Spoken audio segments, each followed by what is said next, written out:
일상에 바쁜 여러분들을 대신해서 지식과 인사이트를 정리해드리는 매일 독서 매일 인사이트입니다. 오늘은 파리의 심리학 카페, 이 책에 대해서 한번 살펴보도록 하겠습니다. 첫 번째 살펴볼 개념은 상처는 별이 되어, 이런 소제목을 달아봤는데, 다른 말로 하면 이제 오픈의 힘, 이렇게 표현할 수 있을 것 같아요. 이 책의 저자는 이른 나이에 결혼하고 아이를 낳고 남편과 너무 행복하게 지냈는데, 어느 날 이제 남편이 죽은 거죠. 아주 큰 불행이 닥치게 된 겁니다. 극복을 하기가 어렵죠.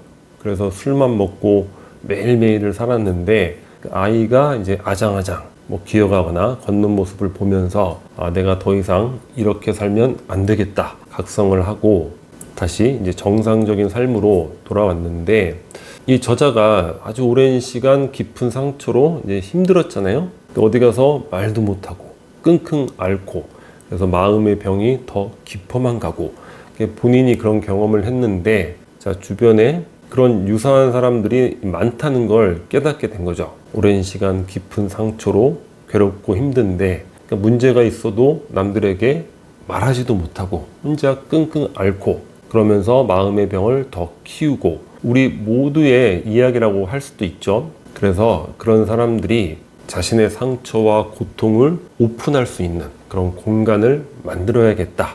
그래서 그 전에 심리학 과정을 열심히 공부를 하고, 카페에서 매주 목요일 날 한 것 같은데, 하여튼 정해진 요일에 정해진 시간에 매주 오픈을 하는 거예요. 그래서 깊은 상처와 고통을 가진 사람들이 와서 오픈할 수 있는 그런 공간을 마련하게 됐죠. 근데 그 어떤 치유보다 오픈의 힘이 가장 강하다, 이렇게 이야기할 수 있을 것 같습니다. 우리가 서로의 상처와 고통을 가감없이 오픈을 할 때 이런 느낌을 갖게 되는 거죠. 나만 아픈 게 아니구나, 당신도 아프구나.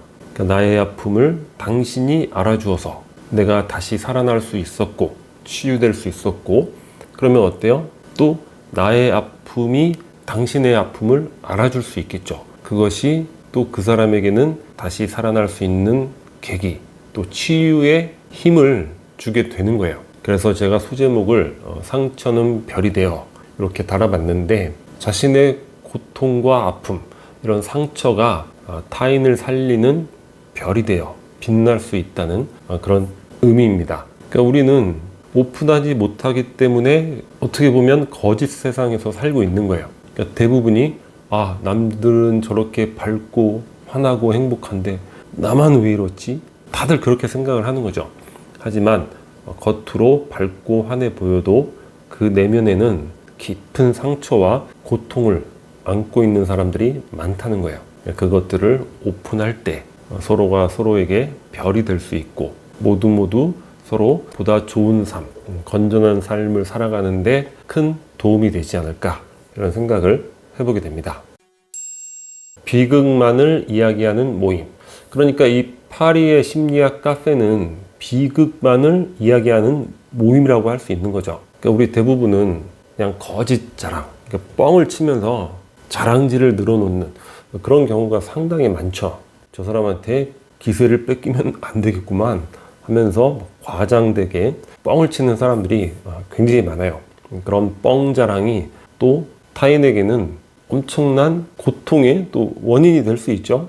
그러니까 상처는 별이 되는데 뻥 자랑은 타인을 죽이는 그런 흉기가 될 수 있는 거죠. 파리의 심리학 카페에서는 자유롭게 이야기할 수 있지만 주제는 딱 정해져 있어요. 뭐냐면 살아가면서 자신이 겪은 고통에 대해서만 이야기할 수 있는, 저는 이런 비극만을 이야기하는 모임을 경험해 본 적이 있어요.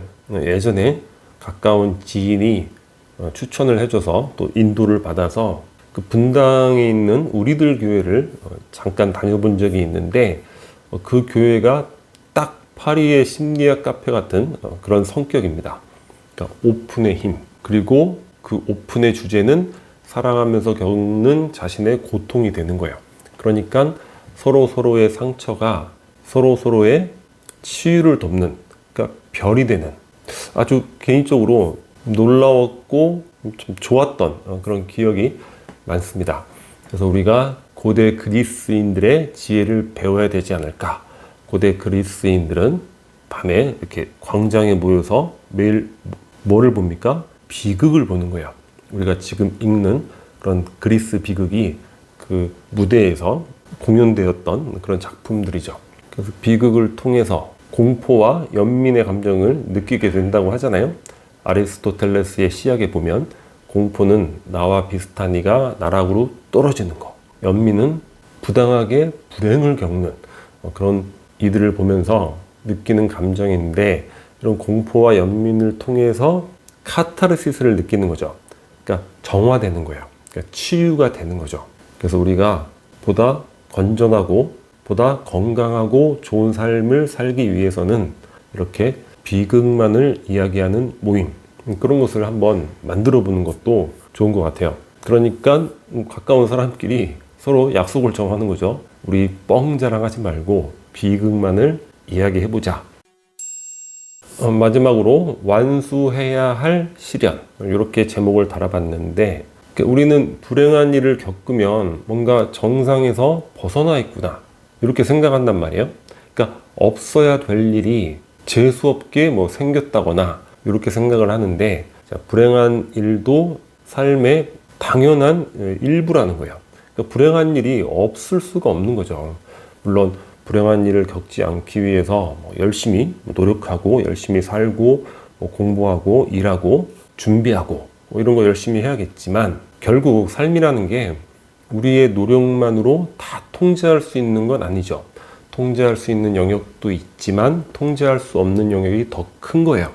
열심히 노력하는데 갑자기 코로나가 터져서 내가 하는 분야가 타격을 받는다거나 자연재해가 발생한다거나 교통사고가 생긴다거나, 나는 전혀 잘못이 없는데 주위와 어떤 커다란 상황으로 인해서 불행을 겪고 고통과 상처를 겪는 경우도 굉장히 많죠. 그래서 이 불행한 일은 자연스럽게 당연히 삶의 일부다, 이렇게 생각하는 그런 관점이 필요할 것 같아요.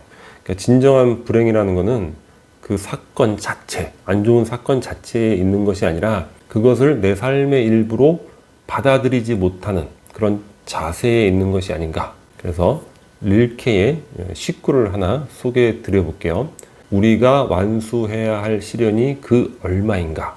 그러니까 시련은 우리 삶에서 당연히 있는 것이고, 게다가 완수까지 해야 되는 거야. 컴플리트 해야 되는 거죠. 그래서 시련은 그 어떤 삶의 과정보다 나를 성장시키고 삶의 의미를 발견하고 또 진정한 행복을 알 수 있게 하는 그런 능력, 그런 것들을 우리가 시련을 통해서 얻을 수밖에 없는 거죠. 그래서 시련, 불행한 일이 왔을 때 아니 왜 이런 게 없어야 될 게 온 거야?